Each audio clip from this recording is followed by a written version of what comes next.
So what's going on guys, Kate is here and welcome back to a brand new video. For today I will show you the best Paladin DPS build in Lost Ark. So in this guide I will show you what abilities and awakening skill you want to get. Then I will explain what are the best engravings, runes, gems and even cards to use for endgame content. And then lastly I will show you the best gameplay and even which stats you need to allocate for PVE, so you would be able to get the best results and highest damage possible and much more. So no matter how low or high level or gear score your character is, you can easily use this build and follow the step-by-step guide. So if this sounds interesting to you, then let's get right into it.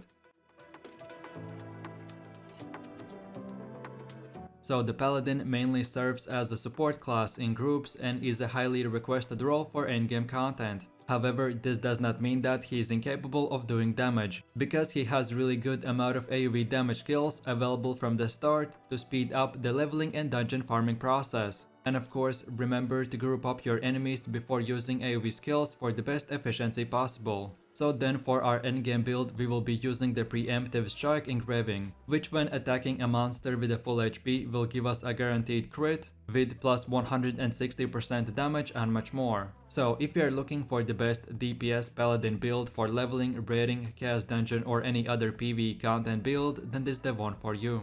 Okay, so now let's move over to the build itself, and these are the skills you want to have. So for the first ability we have the Flash Thrust, and this time we use just 4 levels to unlock the quick preparation. Then for your gems you want to get both types, so one for cooldown reduction and the second one for damage increase. And then lastly for your rune you want to get the Bleed. Then for the second ability we have the Charge, and we use 4 more levels to select the Excellent Mobility. Then for your gems you want to get the cooldown reduction gem, and then lastly for your rune you want to get the Quick Recharge. Then for the next one we have the Holy Explosion ability, and we use 10 levels to unlock the Enhanced Strike, Wide Explosion and Prepared Explosion. Then for your gems you want to get the cooldown reduction gem, and then lastly for your rune you want to get the Protection. Then for the fourth ability we have the Executor Sword, and we use 10 more levels to select the Stigmata, Challenger Will and Broad Slash. Then for your gems you want to get both types, so one for cooldown reduction and the second one for damage increase. And then lastly for your rune you want to get the Judgment. Then for the next one we have the Wrath of God ability, and once again we use 10 levels to unlock the White Thunderstroke, Thunder and Express Fury. Then for your gems you want to get the cooldown reduction gem, and then lastly for your rune you want to get the Valve. So then for one of the last abilities we have the Execution of Justice, and this time we use just 4 levels to select the rune Prison. Then for your gems you want to get the cooldown reduction gem, and then lastly for your rune you want to get the Conviction. Then for the 7th ability we have the Holy Sword, and we use 10 levels to unlock the Stigmata, Weak Point Detection and Condensed Energy. Then for your gems you want to get both types, so one for cooldown reduction and the second one for damage increase. And then lastly for your rune you want to get the Gale Wind. And then for the last and final ability we have the Heavenly Blessings, and we want to use our last 10 levels to select the Fate, Valor and Heavenly Requiem. Then for your gems you want to get the cooldown reduction gem, and then lastly for your rune you want to get the Wealth.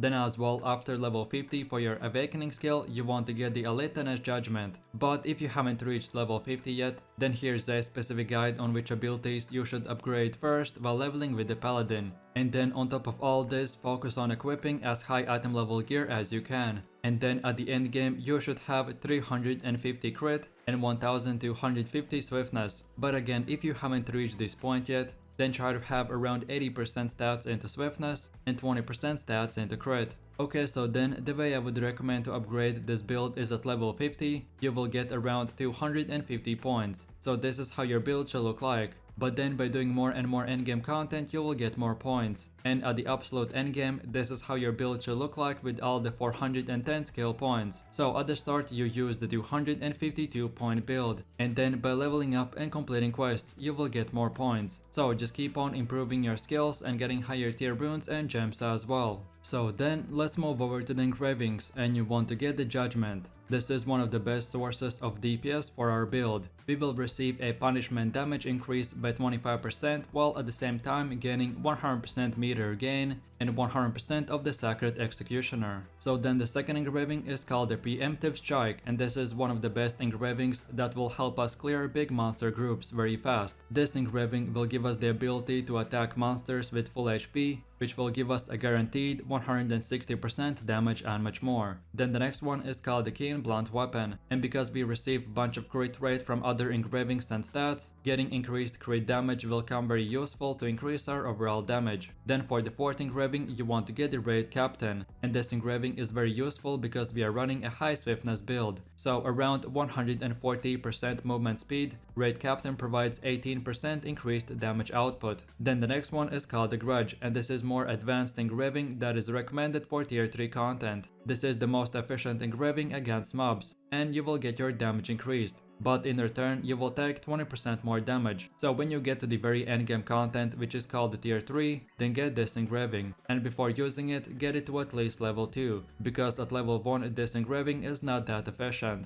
And then for the last one, we have the Cursed Doll, and this is a significant attack power increase at the cost of 25% healing penalty. This penalty can be offset by paying more attention on dodging red AoE circles and by using healing potions more often. So then in my summary, I would recommend to get the top 3 engravings first and then the bottom 3. And then last but not the least, let's move over to your cards, and you want to get the Armin, Syria, Solus, King Tyrann, Carmen, and Delane Armin. In general, these cards are an endgame system for maximizing your character, so you don't have to get them right away, but these specific cards will optimize your damage output in PvE even more. I did bunch of testing for this build, and this was the best and most optimized card set. Okay, so then moving over to the gameplay, and if you have played this class while leveling, you will be very familiar with the skills, so I will just try to give you a short description. So then for the first ability, we have the Flash Thrust, and this skill has decent damage, and most importantly, it can be interrupted, so that's why we pair it with the Bleed rune for the best results. Then the next 3 abilities are called the Execution of Justice, Executor's Sword, and Holy Sword, and these are your main biggest damage dealers, that before using it, we will pair them with our other damage buffing skills. So then for the next 2 abilities,